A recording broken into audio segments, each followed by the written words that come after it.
요나서 1장 새로운 변화라는 제목으로 말씀 전하겠습니다. 본문에 보게 되면 선원이 등장합니다. 어떠하느냐? 선원은 일터가 바다입니다. 바다에서 일하게 됩니다. 그들은 바다에 대해서 누구보다 익숙할 것입니다. 그런데 이날만큼은 다르게 됩니다. 무엇인가 크나큰 위기가 닥치게 됩니다. 바로 바다에서 갑작스럽게 폭풍이 일어나게 됩니다. 그 정도가 심한데 어떠하느냐? 배가 폭풍으로 거의 부서질 지경에 이르게 됩니다. 누구도 예상하지 못하였고 이처럼 위기는 어느 날 갑자기 찾아오게 됩니다. 그러자 선원들이 어떠하느냐? 선원들은 두려워하게 됩니다. 왜 그러하느냐? 선원들은 이 바다 가운데 죽음을 직감하게 됩니다. 죽음이 어떠하느냐? 죽음은 상상이 아닙니다. 죽음은 현실로 다가오게 됩니다. 그런데 사람들이 착각합니다. 무엇인가 세상이 바꾸게 됩니다. 사람 역시도 세상 속에서 분주하게 살아갑니다. 그러자 사람은 죽음에 대하여서 잠시 잊고 지내게 됩니다. 그런데 실상 죽음은 사람 가까이에서 언제든지 기다리고 있습니다. 신자는 분주한 삶을 잠시 멈추어야 될 것입니다. 이것은 두 가지를 의미하고 있습니다. 무엇인가 침묵입니다. 그리고 고독입니다. 신자가 무엇하느냐? 신자는 침묵과 고독 가운데 속에서 하나님을 잠잠히 바라보게 됩니다. 그리고 하나님의 뜻을 알고자 노력하게 됩니다. 우리는 하나님의 약속을 기억합니다. 뭐라고 하느냐? 시편에 보게 되면 하나님은 자기를 사랑하는 자를 보호하신다라고 알리고 있습니다. 우리는 누구보다 하나님을 사랑합니다. 그리고 우리는 하나님 안에서 진정한 평안을 누리게 됩니다.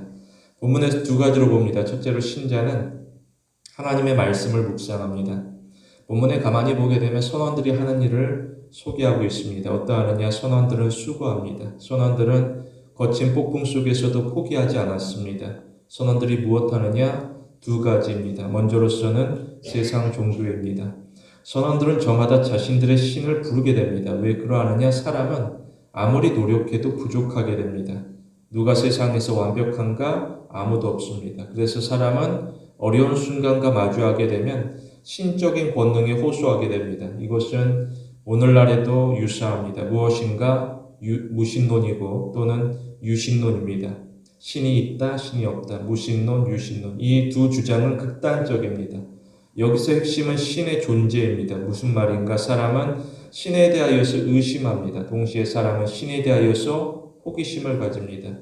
그래서 본문에서 무슨 일이 일어나느냐? 가만히 보게 되면 이 폭풍은 자연재해가 아닙니다. 이 폭풍은 하나님께서 일으키시게 됩니다. 그런데 선원들은 성경이 계시하는 하나님에 대하여서 간구하지 않습니다. 오히려 선원들은 자신이 알고 있는 이방신에게 간구하게 됩니다. 그러자 폭풍은 잠잠하지 않습니다. 오히려 11절에 폭풍은 더욱 거세게 몰아붙이게 됩니다. 비로소 선원들은 이방신에게 도움을 청하는 것, 무신론, 유신론 아무런 소용이 없다라는 것을 알게 됩니다. 이처럼 선원들은 아무리 구하여도 세상의 종교는 헛되다라는 사실에 이르게 됩니다. 그리고 두 번째로는 세상의 방식입니다. 선원들은 짐을 바다에 던지게 됩니다. 왜 그러하느냐? 선원들은 이 배를 가볍게 하고자 합니다. 그래서 위기를 극복하고자 합니다. 이처럼 선원은 자신의 지혜, 자신의 경험, 자신의 능력으로 문제를 해결하고자 합니다. 이 역시도 오늘날에도 유사하게 됩니다. 무엇인가 사람은 끊임없이 노력합니다. 사람은 자신을 향하여서 노력은 나를 배신하지 않는다라고 수없이 되뇌이게 됩니다. 그런데 결과를 꺼내보면 아무런 소용이 없습니다. 분명 선원은 최선을 다하고 있습니다. 그런데 선원은 폭풍을 잠잠케 할 수가 없습니다. 그리고 선원은 폭풍으로부터도 도망갈 수가 없습니다. 오히려 선원이 수고하지만 그 몸은 지쳐가고 그 마음은 점차 무너지게 됩니다. 그야말로 절망 가운데 푹 빠지게 됩니다. 이것이 사람이 죽음과 마주하면서 보여주는 모습일 수 있습니다. 이처럼 사람은 죽음을 두려워하게 됩니다. 그래서 사람이 무엇하느냐? 사람은 애써 죽음을 부정합니다. 그리고 사람은 어떻게 해서든 죽음을 회피하고자 합니다. 왜 그러하느냐? 죽음은 단절이기 때문입니다. 다시 말해 사람은 죽음으로 인하여서 사랑하는 사람들과 이별할 것입니다. 그리고 사람은 죽음으로 말미암아 슬퍼하고 또 나아가 그리워할 것입니다. 그럼에도 죽음은 어떠하느냐? 죽음은 지치지 않습니다. 오히려 죽음은 사람을 집요하게 쫓아다닙니다. 따라서 사람은 삶의 목표가 생존이 되어지게 됩니다. 사람은 생존을 위하여서라고 한다면 무슨 일이든지 하고자 합니다. 이것은 과거만이 아닙니다. 현재이고 또 나아가 미래의 모습입니다. 물론 여기에 유익이 있습니다. 무엇인가? 사람은 두렵기 때문에 사회가 발달합니다. 예를 들어 과학이 발달하고 또 나아가 의학이 발달하게 됩니다. 사람들은 생존을 위하여서 끊임없이 수고하며 노력합니다. 그럼에도 사람이 안심하게 되느냐? 그렇지 않습니다. 사람은 여전히 불안하게 됩니다. 과학이 발달하고 의학이 발달하여도 여전히 사람은 불안합니다. 왜 그러하느냐? 사람이 아무리 노력해도 한계에 부딪히기 때문입니다. 아무리 사회가 성장한다라고 할지라도 사람은 죽음으로부터 완전히 자유로울 수는 없습니다. 신자는 생명을 주관하시는 하나님을 의지하게 됩니다. 하나님이 무엇하느냐? 하나님은 신자를 보호합니다. 그리고 하나님은 신자를 인도하게 됩니다. 출애굽기에 보게 되면 하나님께서는 내가 너를 보호하여서 내가 너로 예비한 곳에 이르게 하리라고 이야기하십니다. 우리는 하나님의 약속으로 말미암아 소망을 가지게 됩니다.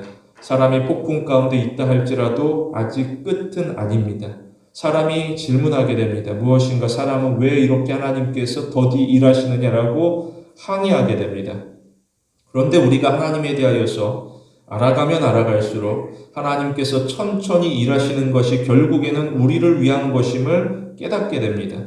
유의할 것은 이 땅의 마지막은 내가 정하는 것이 아닙니다. 이 땅의 마지막은 하나님께서 정하시는 것입니다. 우리는 이 땅에서 하나님을 믿음으로 섬겨야 될 것입니다. 특히 우리는 신앙과 삶이 분리되지 않습니다. 오히려 우리는 신앙과 삶이 일치하여서 하나님에게 영광을 돌려야 될 것입니다. 둘째로 신자는 하나님의 말씀에 충성합니다. 본문에 보게 되면 요나도 함께 있습니다. 누구냐? 요나는 선지자입니다. 선지자가 무엇하느냐? 선지자는 하나님의 말씀을 받습니다. 그리고 나아가 세상 가운데 하나님의 말씀을 선포합니다. 그런데 요나는 하나님의 부르심을 거부하였습니다. 오히려 요나는 하나님으로부터 가장 멀리 도망가고자 하게 됩니다. 어느 정도냐? 요나는 폭풍 가운데 속에서도 하나님에게 절대로 간구하지 않습니다. 오히려 요나는 폭풍 속에서 배 밑층까지 내려가게 됩니다. 그리고 요나는 누워서 깊이 잠이 들게 됩니다. 이에 대하여서 하나님께서 어떠하시느냐? 하나님께서는 요나를 내려놓지 않았습니다. 오히려 하나님은 요나를 더욱 거친 폭풍으로 깨우게 됩니다. 이처럼 신자는 삶의 목표가 다르게 됩니다. 무엇인가? 신자의 목표는 생존이 아닙니다. 신자의 목표는 사명입니다. 사도행전 1장에 보게 되면 예수님께서 부활하십니다. 그리고 승천하시게 됩니다. 그 마지막 순간에 뭐라고 하시느냐? 예수님께서는 제자들에게 너희가 고생하였다. 이제는 쉬어라라고 이야기하지 않습니다. 오히려 예수님께서는 제자들을 다독거리며 너희는 권능을 받고 예루살렘과 온 유대와 사마리아와 땅끝까지 이르러 내 증인이 되리라고 이야기하십니다. 예수님은 그 마지막 순간 가운데 생존이 아니라 사명을 강조하게 됩니다. 신자가 누구냐? 신자는 주님의 증인입니다. 따라서 신자는 주님의 부활을 증언합니다. 그리고 신자는 주님의 사랑을 증거하게 됩니다. 이 일을 신자가 아니면 누가 할 것인가? 특히 주님은 다른 누구가 아니라 택한 자 신자에게 이 일을 맡기게 됩니다. 따라서 신자는 자신의 안위를 우선하지 않습니다. 오히려 신자는 하나님의 뜻에 온전히 순종합니다. 그러면 신자에게 있어 변화가 일어나게 됩니다. 무엇인가? 신자는 더 이상 죽음을 두려워하지 않습니다. 부정하지 않습니다. 회피하지 않습니다. 오히려 죽음에 대하여 준비합니다. 그리고 죽음 앞에서 담대하게 됩니다. 왜 그러하느냐? 하나님께서 신자를 구원합니다. 반드시 구원합니다. 신자는 하나님의 구원에 감격할 뿐입니다. 우리는 우리 가운데 임하는 하나님의 은혜에 감사합니다. 하나님께서는 은혜를 예비하고 있습니다. 신자는 이 땅에서 구별된 삶을 살아갑니다. 우리는 이 땅의 행복에만 집중하지 않습니다. 이 땅의 모든 것은 죽음과 함께 소멸될 뿐입니다. 오히려 우리는 복음으로 세상을 깨웁니다. 그리고 우리는 구원의 은혜를 베푸시는 하나님을 경외합니다.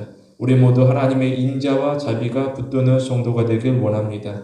하나님이 선원과 요나 한 사람도 놓치지 아니하고 긍휼히 여기시게 됩니다. 그러자 무슨 일이 일어나느냐? 폭풍은 곧 그치게 됩니다. 그리고 선원과 요나는 일상으로 다시금 돌아가게 됩니다. 그런데 가만히 보게 되면 여기서 끝이 아닙니다. 오히려 새로운 변화가 그들 가운데 시작되고 있습니다. 그게 무엇인가? 먼저 선언을 보게 되면 선언은 하나님을 인정합니다. 그리고 선언은 하나님을 예배하게 됩니다. 그리고 요나는 어떠하느냐? 요나는 사명을 회복합니다. 그리고 하나님의 말씀을 붙들고 다시금 세상 가운데 나아가 증거하고자 합니다. 이처럼 사람이 보기에 위기라 할지라도 하나님께서 임하시면 기회가 되어지게 됩니다. 지금도 하나님께서 우리 가운데 역사합니다. 무엇하느냐? 하나님께서는 사람을 복음으로 초청합니다. 복음이라는 것이 무엇인가? 복음은 진리입니다. 따라서 복음은 변하지 않습니다.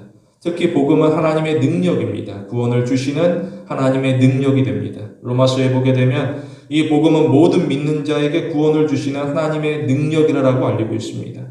우리는 복음을 기쁘게 받아들이게 됩니다. 만일 복음이 없습니다. 그렇다고 하면 하나님의 은혜도 없을 것입니다.